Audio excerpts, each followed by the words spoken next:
Birmingham میں ہماری ایک جماعت گئی تو ایک مسلمان بھائی کو جا کے دعوت دینے لگے، تو اس نے کہا کہ اور میں مسلمان ہوں بھائی، مجھے دعوت نہ دو، یہ غیر مسلم ہے، سامنے جا کے اس کو دعوت دو۔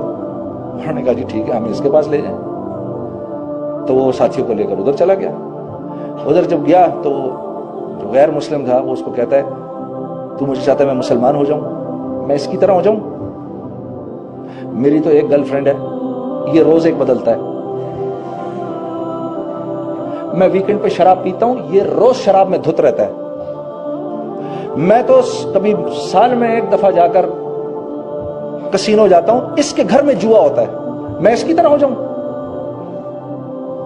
جب یہ ہم زندگی ان کو دکھائیں گے تو قصوروار ہم ہوں گے، اب اللہ کی مار براہ راست ہم پر پڑے گی۔ تو یہ لوگ تو رحم کھانے کے لائق ہیں، ان سے ہمدردی ضروری ہے میرے دوستوں، نفرت نہیں۔ انبیاء کا یہ مزاج ہوا کرتا تھا کہ انبیاء غیروں سے دل میں انتہائی شفقت رکھتے تھے۔ ہاں، اور جو غیروں سے دل میں شفقت نہیں رکھے گا، اللہ رب العزت اس سے اپنے دین کا کام نہیں لیں گے، کیونکہ یہ کام انبیاء کا کام ہے۔ جب تک انبیاء کے مزاج پر نہیں آئیں گے اس وقت تک یہ کام اللہ نہیں لیں گے۔ ہم اپنے آپ ہی کو بیوقوف بناتے رہیں گے، خوش فہمی میں رہیں گے، لیکن یہ ہم سے بہتر ہو گئے، یہ آپ اور میں پھر محمد صلی اللہ علیہ وسلم کو کیا شکل دکھائیں گے؟ یا رسول اللہ آپ کے کلمے کی تو ہمارے نظر میں کوئی قیمت ہی نہیں تھی۔ یہ اکثر یہ جملہ کہہ دیتے ہیں، یہ بھی خطرناک جملہ ہے۔ ان کے اندر تو دین بہت موجود ہے، وہ اگر کلمہ پڑھ لیں تو ہم سے کہیں زیادہ بہتر مسلمان ہو جائیں گے۔ ارے خدا کے بندے، یہ جو اگر مگر تگر تو لگا رہا ہے، ذرا یہ ہونے تو دے پہلے ایک دفعہ، اگر یوں ہو جائے، اگرچہ، حالانکہ، چونکہ، چنانچہ، یہ سب تو بیکار کی باتیں ہیں۔ شیطان تو آئے گا ہی اس کے پاس جس کے دل میں ایمان ہے، وہ تو ایمان کا ڈاکو ہے، اس نے تمہارے مال کو لے کر کیا کرنا ہے؟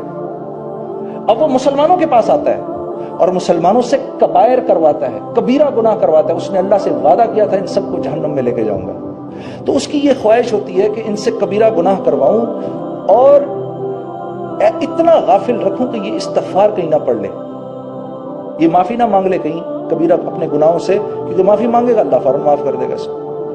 اللہ نے بھی اس کو یہ کہا ٹھیک ہے تو نے جو کرنا ہے تو کر، لیکن یہ جتنی مرتبہ معافی مانگیں گے میں ان کو معاف کر دوں گا۔ تو اس نے مٹی اٹھا کے اپنے بالوں میں ڈال لی، ہائے ہائے ہائے یہ کیا ہوا؟ بیکاز ہی تھاٹ میں نے ایک نافرمانی کی، میں جہنم سے نکالا گیا، یہ 60-70 سال کے لیے تو کم از کم آئیں گے ہی نا، ایک نافرمانی تو میں بھی کروا لوں گا ان سے، سب ہم جائیں گے ایک ساتھ ہی۔ تو اللہ پاک نے کہا نہیں، جتنی بار معافی مانگیں گے میں ان کو معاف کر دوں گا۔ اللہ آپ کا آنا قبول کرے۔ ایک مرتبہ پھر بھائی سب دوستوں سے دل کی گہرائی سے آپ کا شکریہ بھی، آپ نے مجھے موقع دیا میں یہاں آ کر آپ سے بات کروں۔ اللہ پاک ہم سب کو مرنے سے پہلے میرے دوستوں ایسے آثار بنانے کی توفیق دے، ہم جب یہاں سے جائیں تو ہماری قبر روشن ہو، ہم اس دنیا میں آئے ہی ایک شاندار موت بنانے کے لیے، ہم اس دنیا میں آئے ہی جنت میں جانے کے لیے، ہم تو یہاں کی مخلوق ہی نہیں ہے۔ ہاں، میں ایک مرتبہ میری بیگم نے میرے سے پوچھ لیا یہ مردوں کو کیا پرابلم ہے، یہ کیوں دیکھتے ہیں دوسری عورت کی طرف؟ میں نے کہا اس لیے کیونکہ ہم جنت کی مخلوق ہیں، ایک عورت سے ہمارا گزارا نہیں ہے یار، کیا کریں، ہم تو جنت کی مخلوق ہیں بھائی۔ ارے دیکھو نا ہنس رہے ہیں، یہ بھی، یہ دونوں بھی ہنس رہے ہیں۔ ارے ہم جنت کی مخلوق ہیں بھائی، ہم اس دنیا کی ہیں ہی نہیں، یہاں تو وقت گزارنا ہے خاموشی سے حکم مان کے، جیسے بڑے کہہ رہے ہیں چلتے چلتے چلتے چلتے چلتے چلتے یہاں تک کہ موت آئے اور جب اور اسرائیل آئیں اور کہیں اے نیک روح چل اب اپنے اللہ کی طرف، واہ پیسے وصول ہو گئے۔ ہاں یہ ہے، یہ شوق ہوا کرتا تھا صحابہ کو، اسی لیے تو دنیا پیروں میں پڑی رہتی تھی۔ جب دنیا کے پیچھے بھاگو گے یہ ہاتھ نہیں لگے گی، یہ ہاتھ نہیں لگے گی۔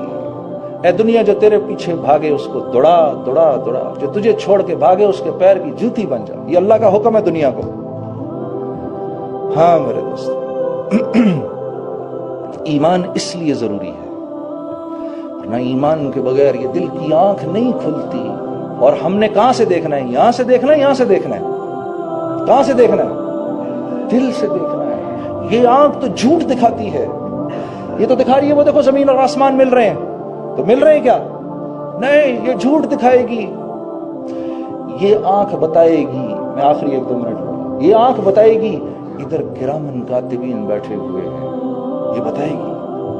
معاذ بن جبل فرماتے ہیں میں یہ بات اتنا بولتا تھا, زندگی کے آخری وقتوں میں مجھے کرامن کاتبین کے لکھنے کی آواز آیا کرتی تھی.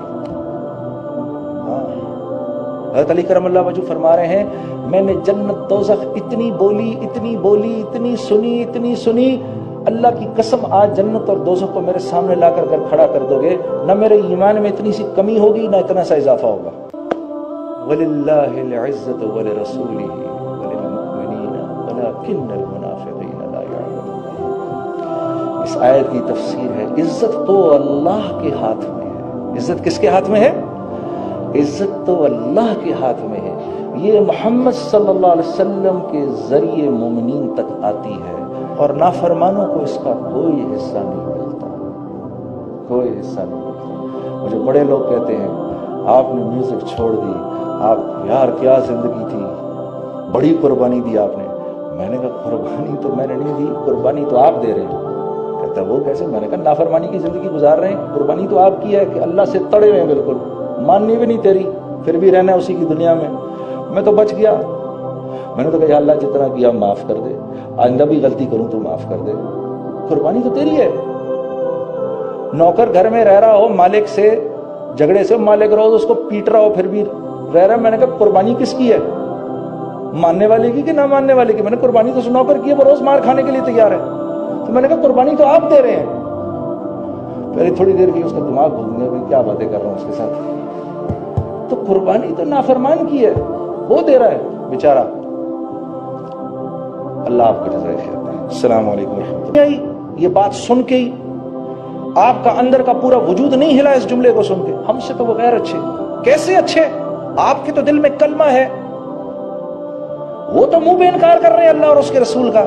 یہ بات آپ کل کیسے کہیں گے محمد صلی اللہ علیہ وسلم کو؟ نہیں میرے دوستو, ایک مسلمان کی آپ صلی اللہ علیہ وسلم کعبے کو دیکھ کر فرما رہے ہیں اے کعبہ تیری حرمت کو سلام, تیری عظمت کو سلام, لیکن ایک مسلمان کی عزت اللہ کے ہاں تجھ سے بڑھ کر ہے. ایک روایت میں آتا ہے اللہ کے لیے یہ بات آسان ہے کہ 7 زمین اور 7 آسمانوں کو توڑ دے, بجائے اس کے کہ ایک مسلمان کی عزت کی ہتک ہو. اب آپ مجھے بتاؤ, جس اللہ کے اس پر کلمہ لکھا ہو اور یہ نیچے گرا ہوا ہو, آپ اس کو اٹھائیں گے, صاف کریں گے, جیب میں ڈالیں گے, رکھ کے کسی اوپر جگہ پہ رکھ دیں گے. اس پرچے کی تو آپ کی نظر میں اتنی قیمت ہے. تو وہ مسلمان جس کے دل میں کلمہ ہے, میں دراصل اس کو تو کم سمجھوں, ان غیروں کو اونچا سمجھوں. شیطان نے ان کے پاس جا کر کرنا کیا ہے؟ وہ تو ان بیچاروں کو لے کے جا رہا ہے. یہ تو ہمدردی کے لائق ہیں یہ بیچارے. ہاں میں قصوروار ہوں کہ میں ان کو وہ زندگی ہی نہیں دکھا رہا جس زندگی کو دیکھ کر یہ